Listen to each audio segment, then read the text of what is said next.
Tomorrow marks the 50th anniversary of humans first setting foot on the moon.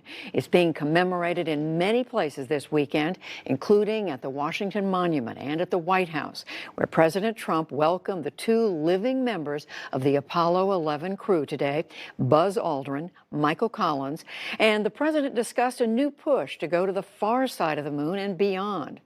Other countries have their own efforts underway. China, which landed a robotic rover on the moon this year, and India are working toward manned missions.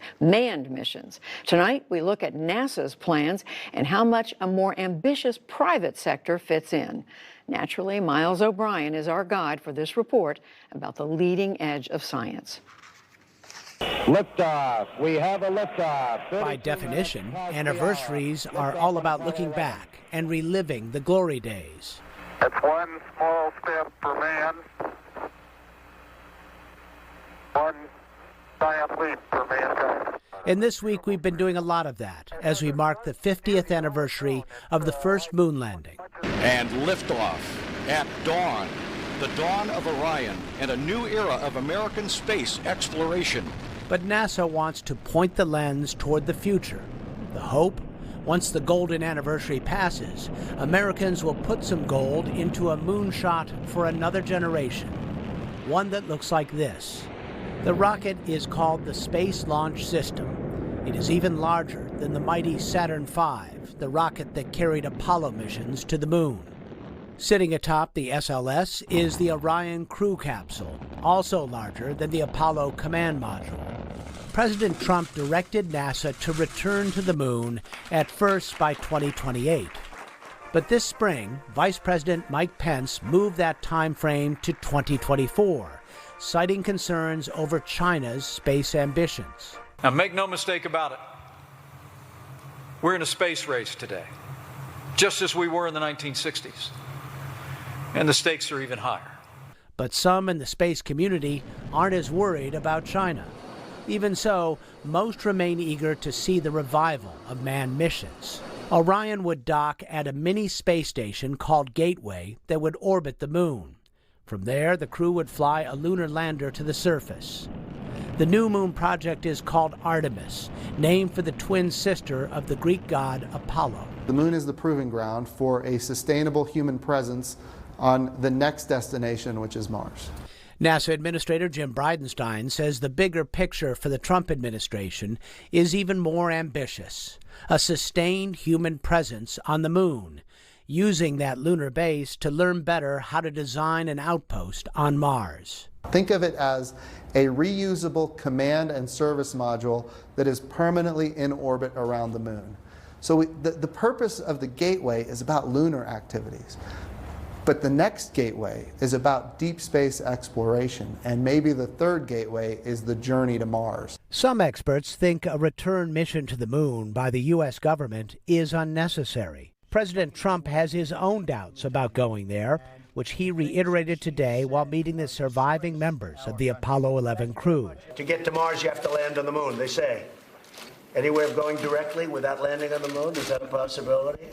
But many agree with the overarching goal to send humans to Mars.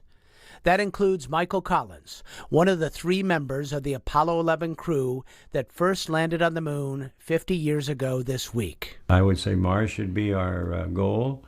Do we have to be in a hurry to get to Mars? No, I don't think so. I would not put it on an expedited basis the same way that Apollo was an expedited national program. But it should be definitely where we want to go. It should be our target, our destination. For now, the realities are sobering. Orion and the SLS rocket are years behind schedule and billions over budget. The price tag for the Artemis project would be large. Bridenstine says it would cost $20 to $30 billion. The space agency is only set to get an additional $1.5 billion next year. Not nearly enough. Are they going to ask for $10 billion extra next year? I mean, it's just hard to imagine a realistic scenario. Lori Garver served as NASA's deputy administrator during the Obama administration. She says money is a big part of the reason she doesn't support an Apollo-like program. meaning tightly controlled by the space agency with cost-plus contracts for the likes of Boeing and Lockheed Martin. I would love for humanity to be on the moon and Mars, but it is not up to the federal government to pay hundreds of billions of dollars to do that. This is not something that the government should be doing because the private sector is investing their own money in very large launch vehicles. Garver says the government is pushing to do the work not just because of exploration, but because jobs are at stake. Even as NASA pushes forward, the private sector pushes faster. Amazon founder Jeff Bezos is financing a space exploration company called Blue Origin. He has expressed interest in building a lunar lander.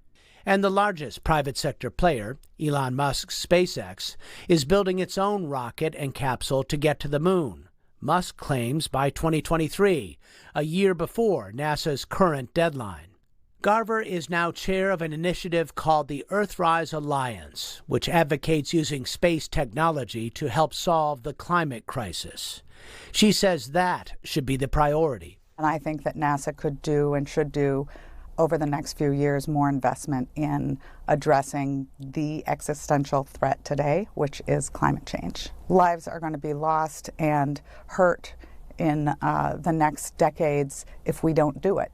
There is one change coming to this lunar program that is universally applauded.